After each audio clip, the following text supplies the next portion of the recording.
Sarah. Where would you like to start today? Well, I don't know. My parents have been nagging me for months to come to therapy because they think I have a drinking problem, and I kind of blew them off, and then a couple weeks ago I was after a night of going out and partying with my friends, I woke up and I looked at myself in the mirror. And I didn't even know who I saw. I had no idea what happened the night before, and I was totally pale and ashen and just gross. My hair was all matted. Like, did I sleep on the street? Like, I don't even know. And at that point, I was like, shit, maybe I need to come to therapy.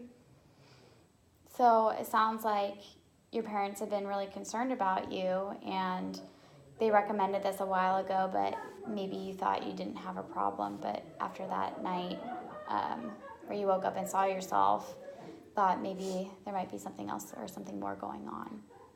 Yeah, I didn't think I had a problem. And then, I don't know, after that night, I didn't come to therapy right away, obviously. It's been a couple weeks, but I kind of started noticing more. Like, I'd go out with my friends, and, like, I'm so concerned about, like, all right, like, where are we going to get the next drink? And none of them are thinking about that. They're just enjoying each other's company. And, you know, I'm just in my head, like, where am I going to get my next drink? And, yeah, I mean, I don't think my friends think about that. I don't think my parents think about that. Yeah. Yeah, so, you know, the thoughts of needing your next drink and looking for your next drink is something that's been on your mind constantly, but you don't think necessarily your friends and family think about that very often.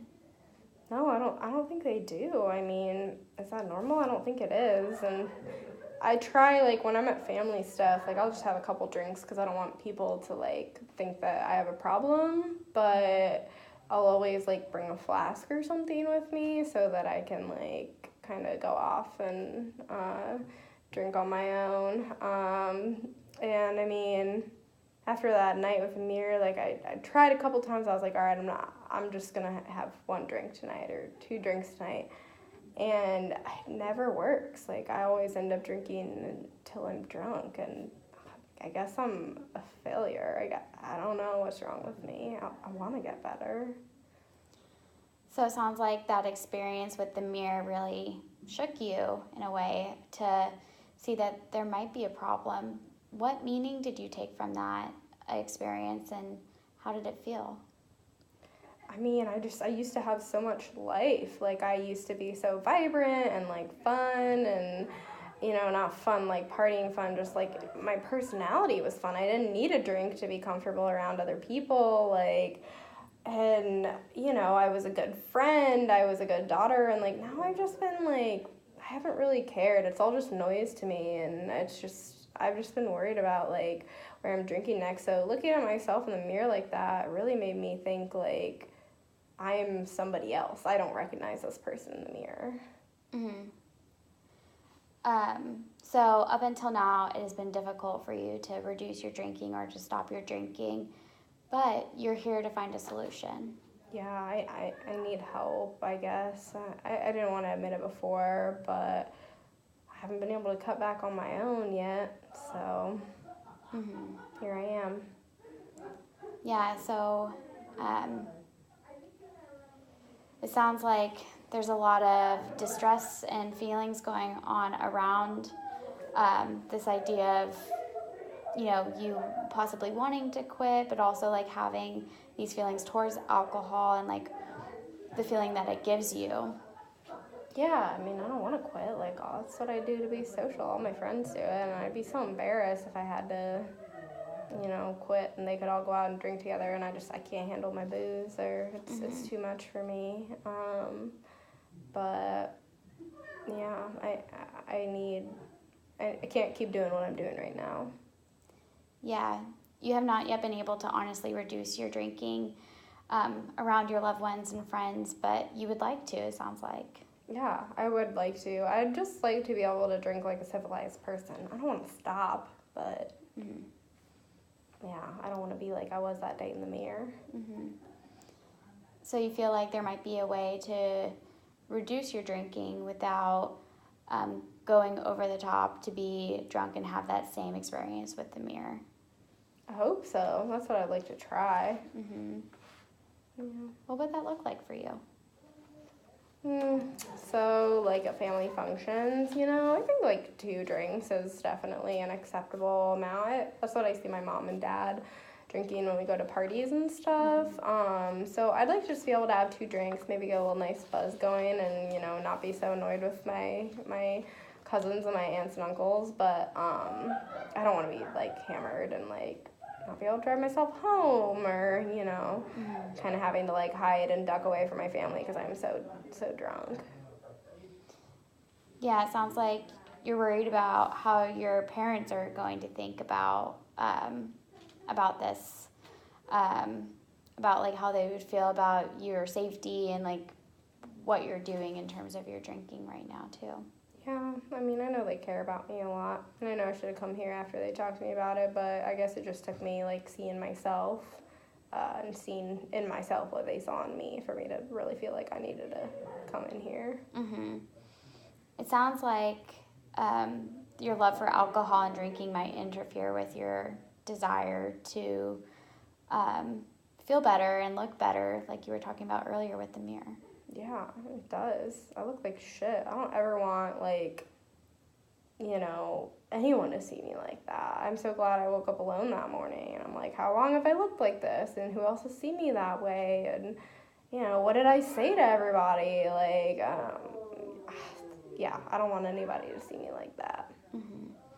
And you said that you've tried to reduce your alcohol, you said for a day or so? Yeah, a couple times that I've gone out with my friends in the last couple weeks, or just been at like family dinners or whatever. I've tried to keep it to 1 or 2 drinks, and I can't do it. Yeah. How does it feel that you can't do it? It sucks. I feel like an alcoholic. I feel like a failure.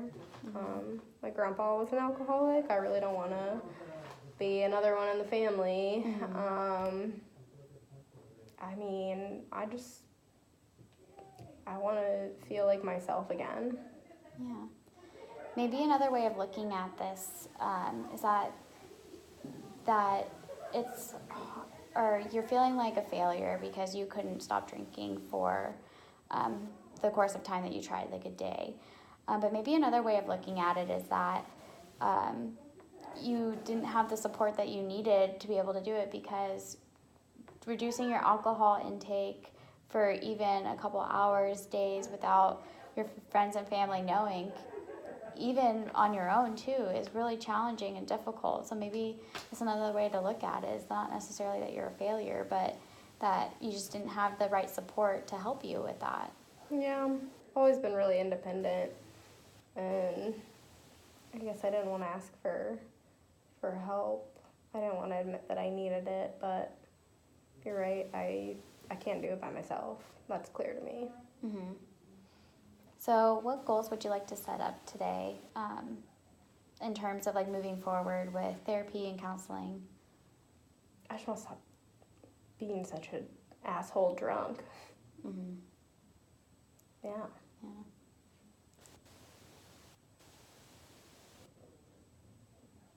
I mean, like, I want to be able to not be the embarrassing one at family functions,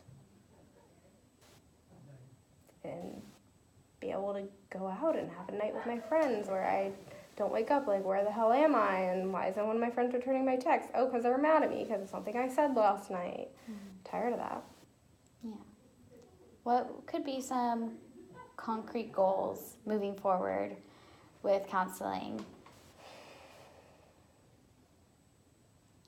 Maybe reducing my drinks when I'm out to 2 per night. Do you think that could be feasible for you and how things have been going lately? Hasn't been yet, but I hope so. What do you think it would take to make that a reality?